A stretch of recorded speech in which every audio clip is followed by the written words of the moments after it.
Our today's topic is theory of separation of power and checks and balances. Separation of power की जो terminology है या जो theory है, इसके बारे में आपने बहुत दफ़ा सुना होगा। पॉलिटिकल साइंस में, आईआर में या इंटरनेशनल अफेयर्स में कहीं भी आपने ये अल्फाज सुने होंगे, तो इसके बारे में आपके माइंड में क्वेश्चन पैदा हुआ होगा, व्हाट इज़ दिस। और आज हम इस लेक्चर में इसकी बुनियाद देखने जा रहे हैं, ये क्या है, इसके बारे में तमाम डिटेल्स हम देखेंगे। तो इस कॉन्सेप्ट की बुनियाद की तरफ चलते हैं। सबसे पहले सेपरेशन ऑफ पावर के कॉन्सेप्ट को हम समझने की कोशिश करते हैं। ये कॉन्सेप्ट है जी, ऐसे है कि जो थ्री ऑर्गन्स ऑफ स्टेट्स हैं, थ्री ऑर्गन्स ऑफ स्टेट्स, वो कौन कौन से? Legislative organ, executive organ and the third is judiciary. ठीक है, ये इनकी जो स्ट्रक्चर है, इनकी पावर्स हैं या इनके फंक्शंस हैं, इनकी सेपरेशन है। वो कैसे? आप ज़रा डिटेल से देखें, आपको समझ आ जाएगी। जो हम इनके फंक्शंस देखते हैं, जो लेजिस्लेटिव ऑर्गन है या लेजिस्लेटिव ब्रांच है, उसमें क्या होता है? आपका पार्लियामेंट होता है। पार्लियामेंट में आपका अपर हाउस, लोअर हाउस दोनों आ सकते हैं। ठीक है, अपर अपर लोअर। ठीक है, पाकिस्तान में अपर हाउस बोलते हैं सेनेट को एंड लोअर हाउस बोलते हैं योर नेशनल असेंबली।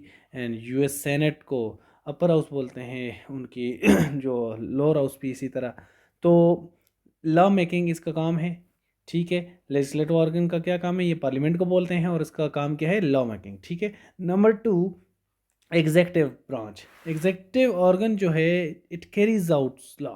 जो लॉज पार्लियामेंट ने या लेजिस्लेटिव ऑर्गन ने बनाए होते हैं, उसको क्या करते हैं? इम्प्लीमेंट करवाता है। कौन? Executive organ. अब एग्जेक्टिव ऑर्गन की दो डोमेन्स हैं, एक है पॉलिटिकल डोमेन, एक है non political domain. Political domains कौन सी है?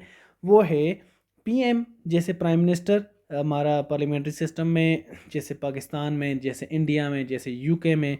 ये मिसालें लिख लेता हूँ: पाक, इंडिया, यूके, और ऐसे बहुत से कंट्रीज़ हैं जिनमें पार्लियामेंट्री फॉर्म ऑफ गवर्नमेंट है।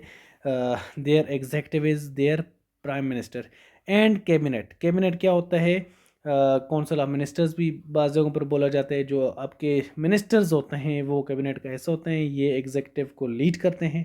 ठीक है, और नॉन पॉलिटिकल डोमेन क्या है? वो सिविल सर्विसेज, पुलिस, मिलिट्री। ये जो ब्यूरोक्रेसी है, ये पॉलिटिकल ऑर्डर्स को इम्प्लीमेंट करते हैं। कौन? सिविल सर्विसेज या सिविल सर्वेंट्स। ठीक है, आइन बनाया या लॉ बनाया किसने? लेजिस्लेटिव ऑर्गन ने। इम्प्लीमेंट करवाया किसने?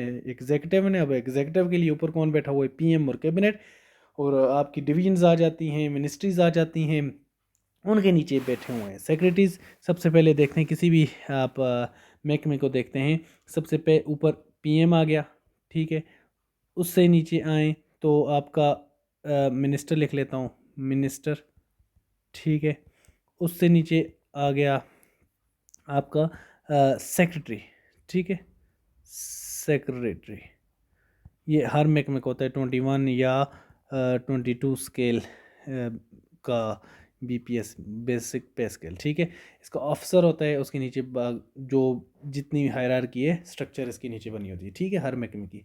नेक्स्ट देखते हैं जी, थर्ड है जुडिशियल ऑर्गन। ये इट एवेल्युएट्स लॉ, के लॉ जो लेजिस्लेटिव ऑर्गन ने बनाया और एग्जीक्यूटिव ने उसको इम्प्लीमेंट करवाया, उसको एवेल्युएट कौन करता है? Evaluate and interprets the law and actions of executive, works as guardian of the constitution. के कोई नॉन कॉन्स्टिट्यूशनल या अनकॉन्स्टिट्यूशनल काम तो नहीं हो रहा मुल्क में। ठीक है, जो आइन बना है उसको इम्प्लीमेंट एग्जेक्टिव कर रही है, ठीक तरीके से कर रही है। कोई इस तरह का कोई इशू आ जाए तो जुडिशरी उसको चैलेंज कर सकती है। ठीक है, जो आपके जजेस होते हैं उसको ये देख सकते हैं, इंटरप्रेट्स करते हैं। कोई लॉ, कोई ऐसा लॉ पास करने की कोशिश की जा रही हो जो कि कॉन्स्टिट्यूशन के अगेंस्ट हो, तो उसको भी ये नल एंड वाइट कर सकती है। ठीक है, तो ये जो थेरी थी, ये theory of separation of power, ये दी थी मोंटेस्क्यू ने। ठीक है, मोंटेस्क्यू ने ये थेरी दी थी। इसमें उन्होंने कहा था, there is as yet no liberty if the power of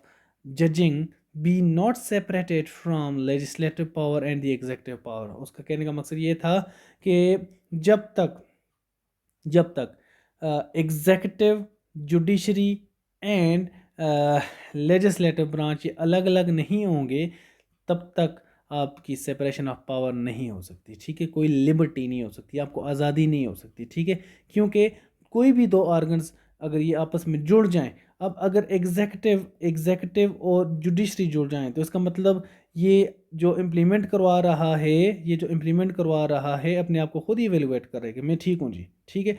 अब आप अगर जोड़ लें आपका लेजिस्लेटिव ब्रांच और जुडिशरी को जोड़ लें तो इसमें देखते हैं जो आयन बना रहा है वही देख रहा है कि आयन ठीक है, इंटरप्रेट भी वही कर रहा है, ठीक है।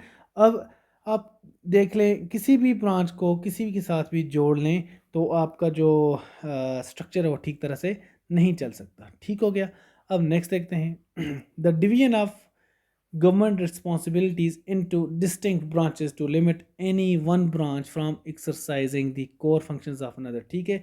जो डिवीजन ऑफ रिस्पॉन्सिबिलिटीज़ होनी चाहिए, जैसे जुडिशरी का फंक्शन है इंटरप्रेट करना तो अपना काम से काम रखे, एग्जीक्यूटिव का फंक्शन है कि वो इम्प्लीमेंट करवाए तो वो इम्प्लीमेंट ही करवाए, वो लॉ मेकिंग में मुदाखलत ना करे, और जो आपका पार्लियामेंट या लेजिस्लेटिव ब्रांच उसका काम है आइन बनाना तो वो जुडिशरी में इन्वॉल्वमेंट ना करे, ठीक है।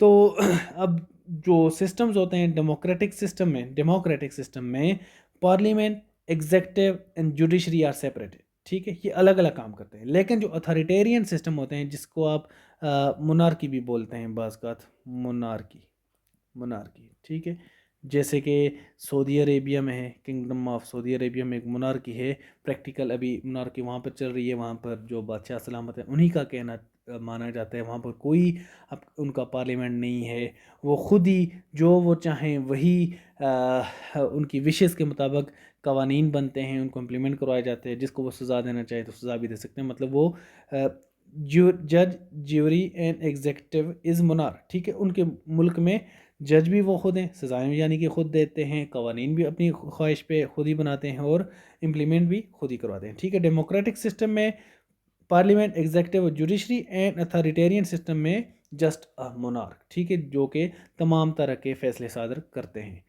Checks and balances, theory of separation of power से निकला आगे क्या, चेक्स एंड बैलेंसेस, ठीक है, उसी थ्योरी की आप एक टेल ले लें। Each branch exercises certain powers that can be checked by the powers given the other two branches, ठीक है।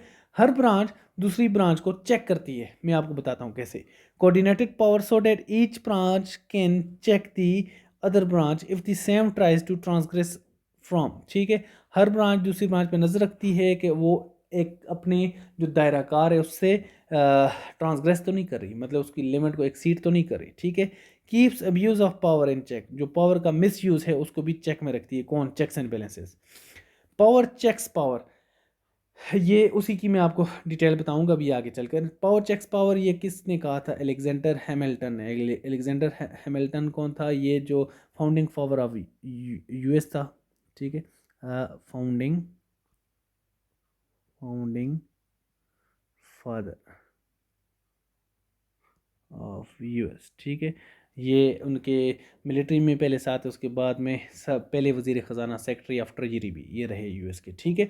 फिर all functional democracies most predominant in the US, ठीक है। जो चेक्स एंड पावर है ये तमाम फंक्शनल डेमोक्रेसीज में चल रहा है, सबसे ज़्यादा बेहतरीन तरीके से कौन से कंट्री में चल रहा है, वो यूएस में चल रहा है। एग्जाम्पल देखते हैं जी, दी लेजिस्लेटिव ब्रांच में x laws, but the president in the executive branch can veto those laws with presidential veto। वो कैसे, यूएस में ये जो पीछे मैंने आपको ये वाला बताया था इसकी अब यहाँ पर तशरीह कर रहा हूँ, एक मिनट, ये नेक्स्ट, हाँ जी, हाँ कर रहा हूँ कि द लेजिस्लेटिव ब्रांच में एक्स लॉज, लेजिस्लेटिव ने बना दिया, क्या लॉ बना दिया, ठीक है, but the president in the executive branch can veto, ठीक है। अब यूएस में क्या होता है, कोई लॉ अगर बना ले लेजिस्लेटिव तो उसको प्रेसिडेंट क्या कर सकता है, वीटो कर सकता है, ठीक है, with presidential veto. The legislative branch makes laws but the judicial branch can declare those laws unconstitutional। वहीं पर जो जुडिशरी है वो उन laws को unconstitutional भी कह सकते हैं, कि क्योंकि वो कहते हैं कि अगर उनके कॉन्स्टिट्यूशन के अगेंस्ट होगा कोई लॉ तो वो उसको अनकॉन्स्टिट्यूशनल कह सकते हैं, नल एंड वॉइड कर सकते हैं, ठीक है। अब इनके सिस्टम को ज़रा मज़ीद समझते हैं। प्रेसिडेंट ने वीटो तो कर दिया, अब आपके माइंड में आ रहा होगा कि क्योंकि उनका तो प्रेसिडेंशियल सिस्टम है, तो फिर अगर पार्लियामेंट के बनाए हुए लाज को प्रेसिडेंट वीटो कर ले तो फिर कैसी चेक एंड पावर, इसका मतलब जो उनका प्रेसिडेंट है वो तो रूल कर रहा है, उसके पास ज़्यादा पावर है। वो ऐसे है कि अगर इनको एक पहले लेजिस्लेटिव ब्रांच एक लॉ बना लेती है और उसको ये वीटो कर लेता है, जो कि होता बहुत रेयर है, मगर वीटो कर लिया ठीक है तो वो लॉ कैंसिल हो जाएगा। लेकिन दोबारा अगर लेजिस्लेटिव ब्रांच 2/3 मेजोरिटी के साथ सेम लॉ को पास कर लेती है तो their president can not veto again. ठीक हो गया। तो इट मीन्स इसकी एक अपनी डोमेन है, इसकी एक अपनी डोमेन है, ठीक है, लेकिन इसकी भी एक अपनी डोमेन है कि कोई अनकॉन्स्टिट्यूशनल काम भी ना हो रहा हो। ठीक है। अब चेक्स एंड बैलेंसेस का एक छोटा सा स्ट्रक्चर देखते हैं। ये बना लेते हैं एग्जेक्टिव, ठीक है, जुडिशरी, यहाँ पर लेजिस्लेटिव, ठीक है, एंड ये इस तरह का आप पेपर में ही बनाना, ये थोड़ा क्लियर नहीं बन सका, लेकिन ये executive has a check on judiciary, judiciary has a check on legislative, and legislative has a check on executive. Same structure जो चेक्स एंड पावर जो हैं, चेक्स एंड बैलेंसेस जो हैं, ये यूएस के सिस्टम में भी चल रही हैं। सेपरेशन ऑफ पावर को भी आप डिफाइन करने के लिए जब आपके सामने अगर कोई आए कि write a note on checks and balances और सेपरेशन ऑफ पावर या इस तरह के क्वेश्चन आते हैं, तो क्वेश्चन के आप सबसे पहले हेडिंग देते ही फर्स्ट ऑफ ऑल ये वाली स्ट्रक्चर बनाएं प्यारी करके, ठीक है।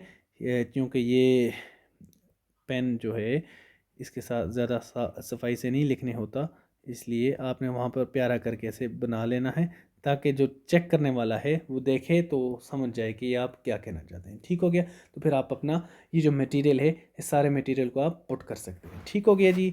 तो यहाँ पर हमारा ये छोटा सा टॉपिक था, ये मुकम्मल हो चुका है। इंशाल्लाह मिलते हैं किसी और टॉपिक में, तब तक के लिए अल्लाह हाफिज़।